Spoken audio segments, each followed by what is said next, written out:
Hi guys, आज के अपनी इस क्लास में हम कारक प्रकरण के तहत छठा कारक पढ़ेंगे जो है कर्मणि द्वितीया, जिसमें इसका हम संस्कृत में अगर व्याख्या करें तो दिया अनुक्ते कर्मणि द्वितीया स्यात्। अनुक्ते कर्मणि द्वितीया स्यात्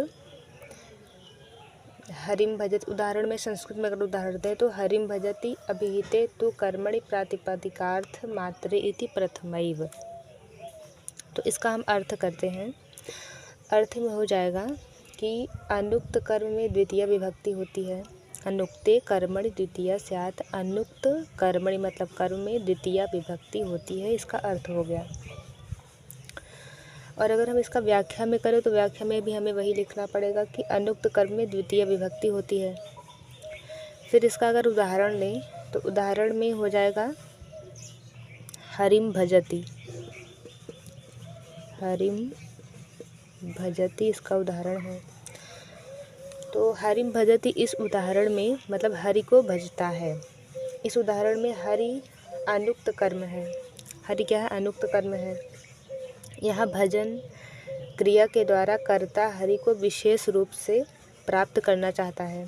अतः कर्तुरीप्सित तमम कर्मम हरि के नाम की कर्म संज्ञा होती है। मतलब कर्तुरीप्सित में यही कहा गया कि जो कर्ता जिस कर्म को अधिक चाहेगा वही उसकी कर्म संज्ञा होगी। तो यहाँ कर्तुरीप्सित तमम कर्मम के द्वारा हरि की कर्म संज्ञा हो गई है। और हरि की जब कर्म संज्ञा हो गई है तो कर्म संज्ञा में क्या होता है? द्वितीया कर्मणि सूत्र के द्वारा हरि की क्या हो जाएगी? द्वितीय विभक्ति हो जाएगी। इस कर्मणि द्वितीया के माध्यम से यही पिछले सूत्र में ये बताया गया कि कर्तृरूप तमम कर्मम की जो कर्ता जो जिस क्रिया के द्वारा जिस चीज़ को पाने की अधिकतम इच्छा करेगी उसकी कर्म संज्ञा हो जाएगी। अब इसमें बताया जा रहा है कि जो कर्म संज्ञा होगी उसकी कर्मणि द्वितीया कर्म संज्ञा की द्वितीय विभक्ति हो जाएगी। तो इसमें पूरा टोटल यही बताया गया है। अर्थ में भी आपको वही बताना है कि अनुक्ते कर्मणि द्वितीया स्यात्। व्याख्या में बताना है वही चीज़ कि अनुक्ते द्वितीया कर्मणि द्वितीया स्यात्। इस कारण कर्मणि द्वितीया। हाँ, और फिर यहाँ पर उदाहरण बताना हरिम भजति, हरि को भजता है। हरि को भजना उसकी सबसे ईप्सित क्रिया है जिसके द्वारा हरि की कर्म संज्ञा होती है। कर्म संज्ञा होने के पश्चात हरि में द्वितीय विभक्ति लगी, इसलिए हरि का हरिम बना है। हरिम द्वितीय विभक्ति है। तो इसका पूरा टोटल यही अर्थ हुआ। आप इसको और अच्छे से अपने डिटेल में लिख सकते हैं। तो ये रहा हमारा छठा कर्मणि द्वितीया। अब नेक्स्ट सूत्र पे हम आते हैं। नेक्स्ट है तथा युक्तम चानेप्सितम। देखिए 7वां दिया हुआ है तथा युक्तम चानेप्सितम, ये सूत्र है। इसका अर्थ ये होगा कि संस्कृत में अगर हम इसका पहले अन्वय करें, व्याख्या करें तो ईप्सित तम वत क्रिया युक्तम चानेप्सितम अपि कारकम कर्म संज्ञम स्यात् ग्रामम। उदाहरण में दिया हुआ संस्कृत में ग्रामम गच्छन् तृणम स्पृशति ओदनम भुजानो विषम भुंक्ते। तो फिर आता है अर्थ। अगर हम इसका अर्थ में दिया हुआ है कि जब पदार्थ कर्ता द्वारा अत्यधिक ईप्सित चाहा हुआ ना हो, जब क्या हो? तथा युक्तम चानेप्सितम सूत्र में ये कहा जा रहा है कि जब ईप्सितम वत, जब पदार्थ क्या हो?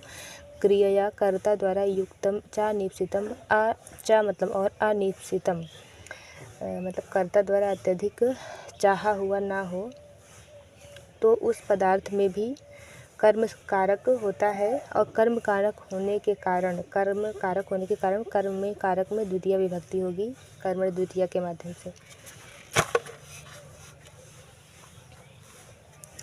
अब इसका व्याख्या में भी हम वही लिखेंगे कि जो कर्ता के द्वारा अगर जिस कर्ता अपने द्वारा अत्यधिक ईप्सित चाहा हुआ ना हो, जो पदार्थ कर्ता के द्वारा अत्यधिक चाहा हुआ ना हो, उसमें भी कर्म संज्ञा होती है। यही हम व्याख्या में भी लिखेंगे। फिर उदाहरण आता है। उदाहरण में आ जाएगा ग्रामम गच्छन्। देखिए इसके उदाहरण में दिया हुआ है ग्रामम गच्छन् तृणम स्पृशति। ग्राम मतलब गांव, इसका अर्थ करें तो दिया हुआ ग्राम मतलब गांव, गच्छन् मतलब जाते हुए, तृणम मतलब घास को या तृण को, स्पृशति मतलब छूता है। तो इस उदाहरण में क्या हुआ है कि कर्ता कार्य मतलब जो है कर्ता का ईप्सित क्या है, ईप्सित कर्म क्या है, ग्राम मतलब उसे गांव जाना है, ये उसका मुख्य कार्य है। लेकिन जाते हुए क्या है, वो घास को भी छू लेता है, तृण को भी अनायास स्पर्श कर लेता है। यद्यपि कर्ता का उद्देश्य गांव जाना है, इसलिए तृण अनिप्सित है। तृण जो है अनिप्सित क्रिया है, ना चाहता हुआ भी क्रिया हो गया है। लेकिन मेन जो कर्म है वो है गांव जाना।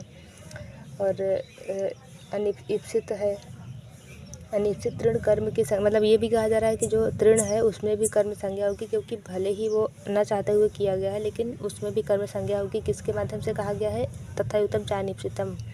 तो इसलिए तृण में तृण क्या हुआ है, यहाँ पर कर्म द्वितीय विभक्ति लगी हुई है, कर्म कारक होने के कारण यहाँ पर तृणम बना हुआ है। तो वैसे नेक्स्ट उदाहरण दिया वो जन्म भुजानो विषम भुंगते। तो यहाँ पर जो कर्ता है, कर्ता का मुख्य क्या कार्य है, भोजन करना। लेकिन भुंगते क्रिया के द्वारा ओदनम भुजानो विषम भुंगते, यानी कि ओदन मतलब भोजन को, सॉरी यहाँ पर दिया हुआ है भात खाते हुए विष को भी खा लेता है। ओदनम भुजानो, भात खाते हुए विष को भी खा लेता है। तो यहाँ पर उसका मेन कार्य है भात को खाना, लेकिन साथ में वो विष को भी खा लेता है, ना चाहते हुए खा लेता है। तो ये हुआ कि ये जो विष है, विष क्या हुआ, अनिप्सित कर्म है।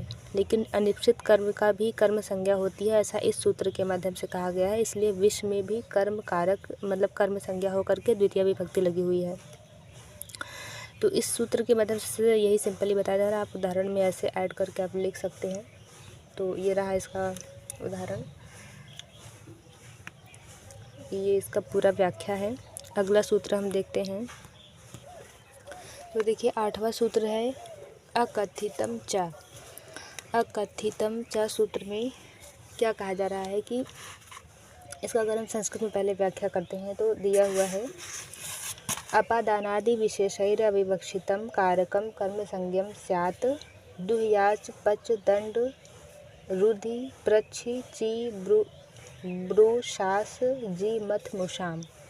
इसका संस्कृत में ये आपको याद करना होगा, ये बहुत अच्छा रहेगा। पहले आप सूत्र के बाद इस अन्वय को संस्कृत में व्याख्या करते हुए पहले लिख देना है, फिर आप आगे अर्थ लिखिए, व्याख्या लिखिए, उदाहरण लिखिए। फिर इसका चलिए हम अब अर्थ करते हैं। अर्थ में क्या दिया हुआ है कि जहाँ कारण संप्रदान अपादान आदि अधिकार अधिकरण तथा अधिकरण कारक विशेष अविवक्षित होते हैं, वहाँ कर्म कारक होता है। यहाँ पर यही कहा जा रहा है कि जहाँ कारण संप्रदान अपादान आदि जो कारक हैं वो विशेष अविवक्षित होते हैं, वहाँ कर्म कारक होता है। फिर यहाँ पर बताया जा रहा है कि संस्कृत भाषा में क्या होता है, 16 धातुएं होती हैं। 16 धातुएं होती हैं जिनका क्या होता है, जिन सबका करण संप्रदान अधिकार आदि कारकों में कर्म संज्ञा होती है। धातुओं की अपादान इत्यादि में कर्म संज्ञा होती है और इस कारण ये द्विकर्मक धातु होते हैं। ये धातु 16 धातुएं द्विकर्मक धातु होती हैं। इनका एक कर्म होता है साधारण कर्म और दूसरा कर्म होता है अकथित कर्म। अकथित कर्म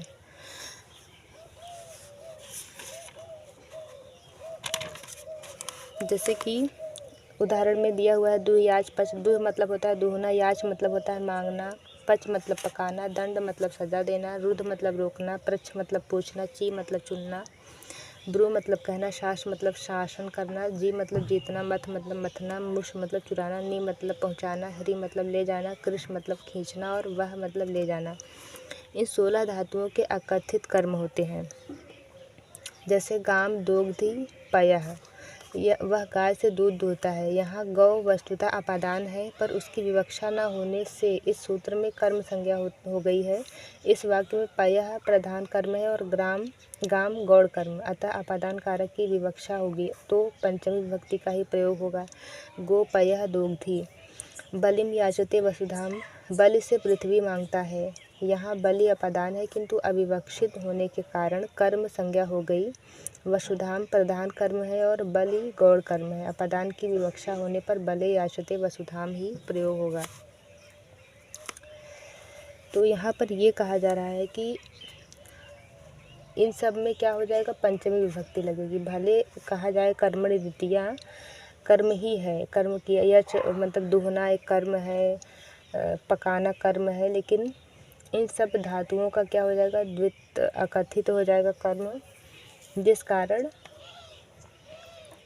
पंचमी विभक्ति का ही प्रयोग होगा। मतलब ये बता जरूर रहे हैं कि कर्म संज्ञा हो जाएगी इनकी, लेकिन कर्म संज्ञा होते हुए भी इन धातुओं में जैसे दो, याज, पच, दंड, इन सब में क्या हो जाएगा, केवल पंचमी विभक्ति का ही प्रयोग होगा, क्योंकि ये सब क्या होते हैं, विशेष अविवक्षित होते हैं। अकथितम च सूत्र से ये बताया जा रहा है कि इनकी कर्म संज्ञा होते हुए भी ये क्या हो जाएंगे, इनमें पंचमी विभक्ति का प्रयोग होगा, द्वितीय विभक्ति का प्रयोग नहीं होगा। इस सूत्र के माध्यम से यही बताया जा रहा है। आज के लिए इतना ही, अगली क्लास में हम नेक्स्ट सूत्र पढ़ेंगे। तो आज के लिए इतना ही, धन्यवाद। और बाकी गाइस, हमसे जो भी शायद गलतियाँ होती होंगी उसके लिए हम क्षमा चाहते हैं।